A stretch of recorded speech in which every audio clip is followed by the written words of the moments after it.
اسلام میں ماننا ہے کہ ایک ایسی قوم آئے گی اور قیامت سے پہلے دنیا میں یاجوج ماجوج یاجوج مجوج کا ظلم ہوگا، یہ سدے سکندر سے نکلیں گے اور ساری دنیا میں پھیل جائیں گے۔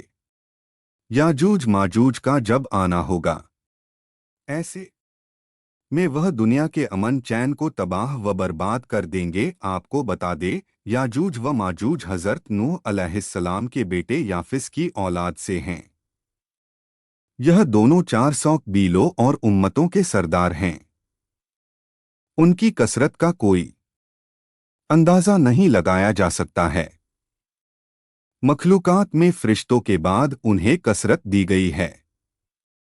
یاجوج و ماجوج حضرت نوح علیہ السلام کے تیسرے بیٹے یاسف کے اولاد میں سے ایک ہے۔ یاجوج ماجوج کا ذکر قرآن پاک میں بھی ملتا ہے۔ یہ ایک فسادی قوم میں سے ایک تھی، لوٹ مار کرنا، اچھے بھلے لوگوں کو پریشان کرنا یاجوج ماجوج کے پیشوں میں سے ایک پیشہ تھا کہا جاتا ہے۔ یاجوج ماجوج کی تعداد بہت ہی زیادہ ہے۔ یہ بہار کے موسم میں نکلتے تھے اور ہری چیزیں کھانے کے ساتھ ساتھ انسان پرندہ جانور سے لے کر ہر جیوت چیز کو کھا جاتے تھے۔ یاجوج ماجوج کب آئیں گے؟ ایسے میں اس کے بارے میں پتہ چلتا ہے یاجوج ماجوج قیامت آنے سے پہلے ظاہر نکلنا ہوں گے، ساتھ ہی یہ پوری دنیا میں چھا جائیں گے اور ہر طرف کو حرام ہوگا۔ یاجوج ماجوج یاجوج مجوج کا قرآن پاک میں ذکر ملتا ہے۔ اسلام کے انوسار یاجوج ماجوج فسادی قوم تھی۔ زمان فطرت میں حضرت عیسیٰ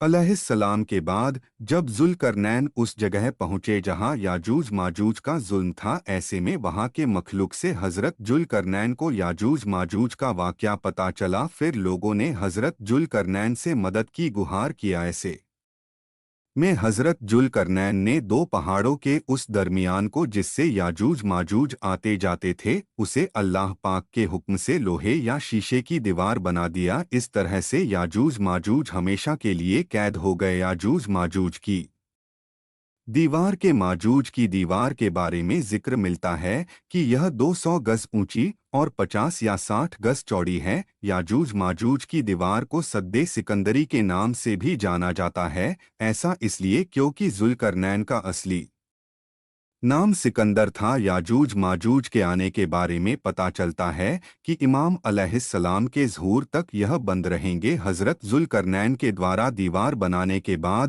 یاجوج ماجوج کا خوراک سانپ قرار دیا گیا جو سیدھے آسمان سے برستے ہیں۔ جب تک امام علیہ السلام کے ظہور نہیں ہوتا یہ قوم قید ہی رہے گا۔ یاجوج ماجوج ہر دن دیوار کو چاٹ کر کاٹتے ہیں اور اگلے دن کے لیے دیوار چاٹنے کے لیے چھوڑ دیتے ہیں، لیکن اگلے دن دیوار پہلے جیسے ہو جاتی ہے۔ قیامت کے نزدیک امام علیہ السلام کے زمانے میں یاجوج ماجوج کا خروج ہوگا اور دیوار بھی کٹ جائے گی۔ پھر دنیا کے نظام کو یاجوج ماجوج کی فوج بگاڑنا شروع کر دے گی۔ جہاں سے بھی یاجوج ماجوج کی فوج گزرے گی وہاں کچھ بھی وہ نہ چھوڑیں گے، یہاں تک کہ سمندر کا سارا پانی پی کر خشک یعنی سوکھا بنا دیں گے۔ ان کی فوج لوگوں پر ظلم کرے گی، تہس نہس کرے گی۔ اس کے بعد ملک شام کی طرف پوری فوج روانہ ہوگی۔ یاجوج ماجوج کا خاتمہ یاجوج ماجوج دنیا کے نظام کو درہم برہم کرنے کے بعد ملک شام کی طرف روانہ ہوں گے اور کہیں گے اب تو زمین پر رہنے والے کو ختم کر دیا گیا ہے،